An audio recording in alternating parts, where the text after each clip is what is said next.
তেরে তেরে নাই দাদা একটা ফোন করবো করুন। তেরে নাই রে না রে দাদা একটা জরুরি ফোন আছে, করব?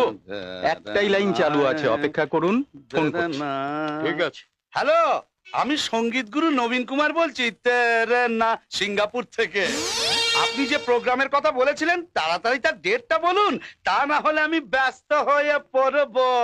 ঠিক আছে, আমি আমার লোকেদের জিজ্ঞেস করে বলবো। আজ আমি আবার সিঙ্গাপুর থেকে মালয়েশিয়া যাব প্লেনে, আর ওখানে এক সপ্তাহ থাকবো, প্রোগ্রাম আছে।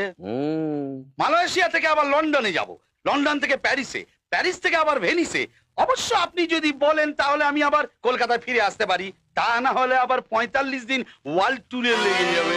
দূর মশাই, আপনাদের মতো গায়কদের আমার দরকার নেই। হ্যাঁ, কথা শোনাবে পুরো কেস কেচিয়ে গেল।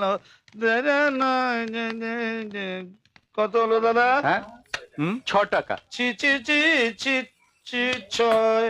হ্যালো, আমি বিশ্বনাথ বলছি আমেরিকা থেকে।